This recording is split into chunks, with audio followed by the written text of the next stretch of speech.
Hello. जैसा कि हमने पिछले वीडियो में एनिमल किंगडम डाइवर्सिटी का एक इम्पॉर्टेंट टॉपिक हमने शुरू किया था।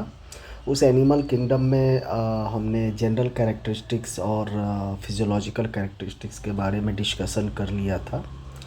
अभी जो है एनिमल किंगडम का सबसे पहला फाइलम, जिसको हम फाइलम पॉरीफेरा के नाम से जानते हैं, जिसको हम स्पॉन्जेस के भी नाम से जानते हैं, वो आज मैं शुरू कर रहा हूँ। तो चलिए इसमें देखते हैं क्या क्या इसके कैरेक्टरिस्टिक्स है और जनरल कैरेक्टरिस्टिक्स और फिजियोलॉजिकल कैरेक्टरिस्टिक्स क्या क्या है वो हम देखते हैं।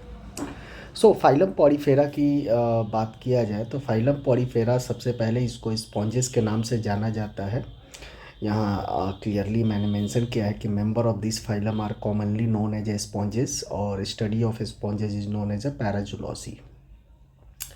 बेसिकली पॉरीफेरा का मतलब होता है पोर बियरिंग एनिमल्स।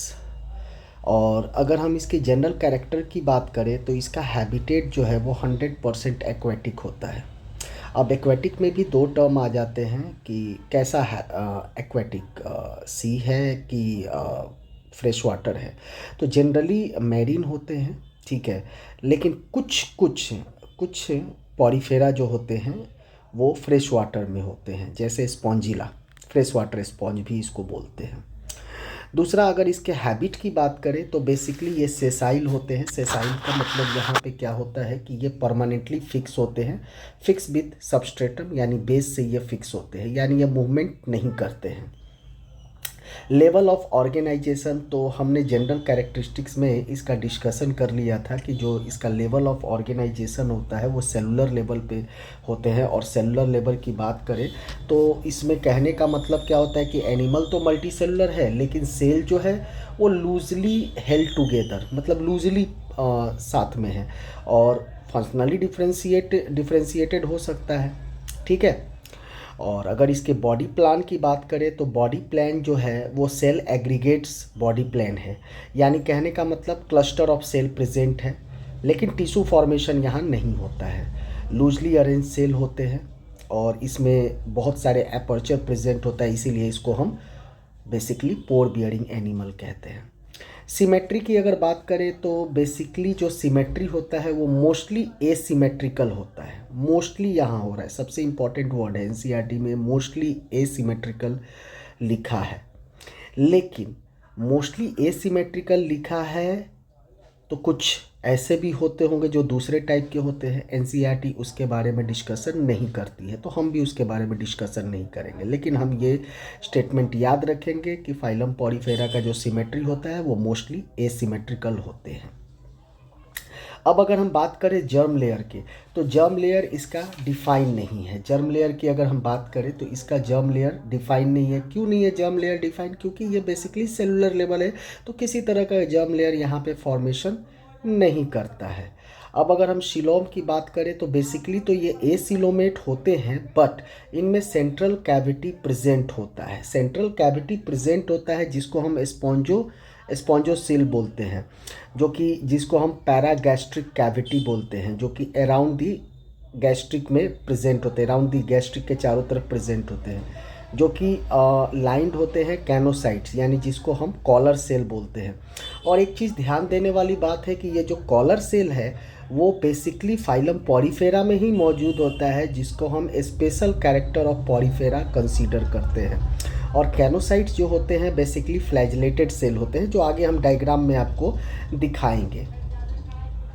अब अगर इसकी सेगमेंटेशन की बात करें तो सेगमेंटेशन की बात करना यहाँ पे बेकार होगी, चूँकि हमने जब जनरल कैरेक्टरिस्टिक्स में हमने यहाँ पे देखा था कि सेगमेंटेशन की बात कर रहे थे, तो हमने यहाँ पे बताया था जनरल कैरेक्टरिस्टिक्स में कि जो जनरल कैरेक्टरिस्टिक्स सेगमेंटेशन की अगर बात करें तो सेगमेंटेशन में जो चीज़ें हो रही थी वो बेसिकली कहाँ से शुरू थी, कौन से फाइलम से? तो एनेलिडा से, आर्थ्रोपोडा से, कॉर्डेटा से। तो हमको ये याद रखने में आसानी होगी कि सेगमेंटेशन जो है वो बेसिकली कहाँ से शुरू है।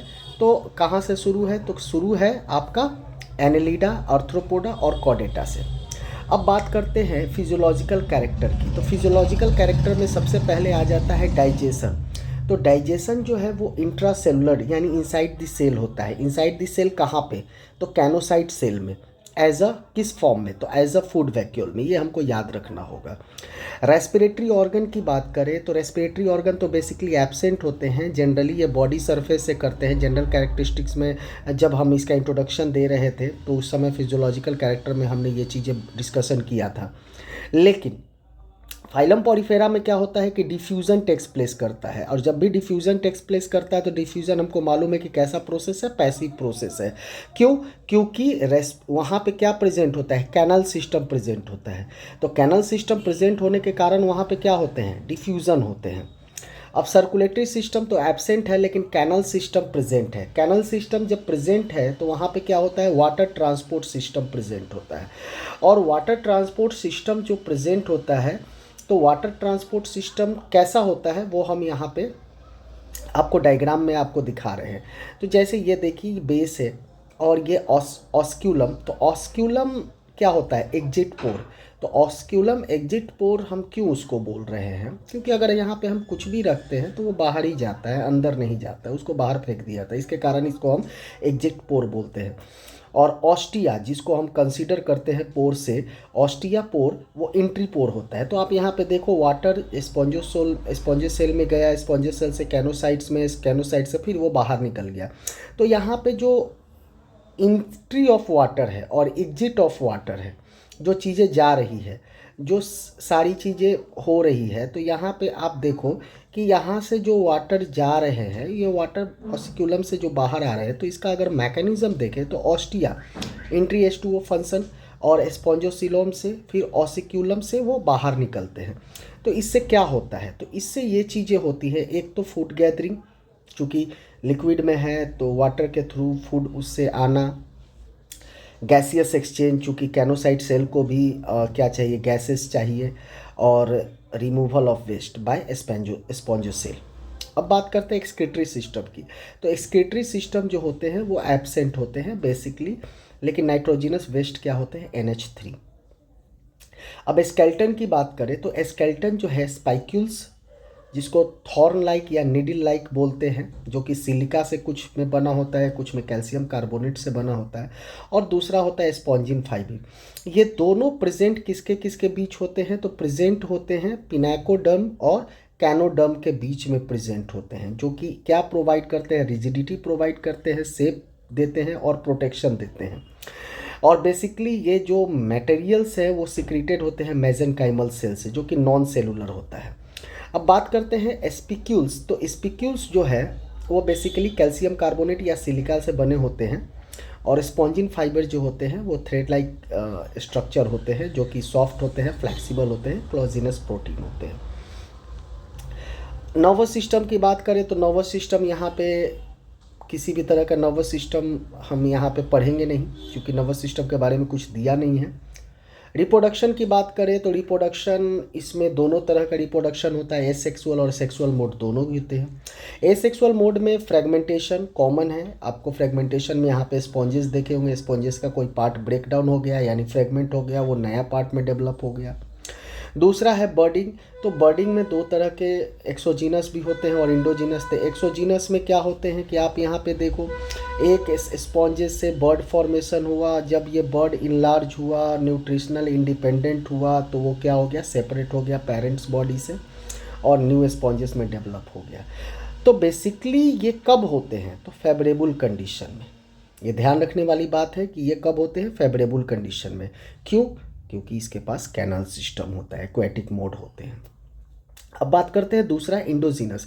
तो इंडोजीनस जो होते हैं वो अनफेवरेबल कंडीशन में होते हैं। अब सपोज डैट बात कर लो कि हम फ्रेश वाटर स्पॉन्जेस की बात कर रहे हैं, तो फ्रेश वाटर स्पॉन्जेस जो है स्पॉन्जिला, अगर मान लो वो पॉन्ड में है और पॉन्ड सूख जाता है, ड्रॉट कंडीशन आ गया, तो वाटर स्कार्सिटी हो गया, तो उस कंडीशन में वो क्या करेगा? एक्सोजीनस तो वो करेगा नहीं, तो क्या करेगा? इंडोजीनस करेगा, यानी बर्ड फॉर्मेशन इनसाइड करेगा, जो कि गैम्यूल्स के फॉर्म में स्टोर रहेगा, जो कि काइंड ऑफ ए स्पोर भी बोलते हैं। और जैसे ही इसको वाटर मिलता है, ये फिर से वहाँ पे क्या हो जाता है? बर्डिंग फॉर्मेशन करके फिर से ये नया स्पॉन्जेस में डेवलप हो जाता है।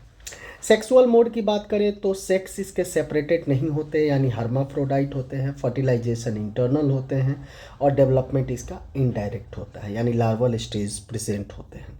अब इसके एग्जाम्पल की बात करें तो साइकॉन, स्काइफा, ल्यूकोसोलेनिया, स्मॉलेस्ट स्पॉन्ज बोलते हैं, यू स्पॉन्जिया जिसको हम बाथ स्पॉन्ज बोलते हैं। बाथ स्पॉन्ज इसीलिए बोलते हैं क्योंकि उसमें केवल फ्लेक्सिबल स्पॉन्जिन फाइबर प्रेजेंट होते हैं, स्पाइक्यूल्स यानी सिलिका प्रेजेंट नहीं होते हैं। Spongilla, fresh water sponge, Euplectella जिसको हम वेनस फ्लावर बास्केट भी बोलते हैं, ऐसा इसीलिए है क्योंकि इसका बॉडी ट्यूबुलर टाइप का होता है, कर्व होता है, बास्केटेड होते हैं, वैस शेप होते हैं और ये बेसिकली पूरा का पूरा सिलिका से बना होता है। यहाँ पे आप एक डायग्राम भी देख रहे होंगे, ये पूरा का पूरा सिलिका से बना होता है, इसको ग्लास स्पॉन्ज भी बोलते हैं, ठीक है। और एक ये चमकदार शाइनी कलर देता है जिसके कारण इसको हम वेनस फ्लावर बास्केट भी कंसीडर हम करते हैं, ठीक है। नेक्स्ट क्लास में हम फाइलम सिलोनटेटा नेक्स्ट वीडियो में हम डिस्कशन करेंगे, उसके जनरल कैरेक्टरिस्टिक्स और फिजियोलॉजिकल कैरेक्टरिस्टिक्स हम डिस्कशन करेंगे। Thank you.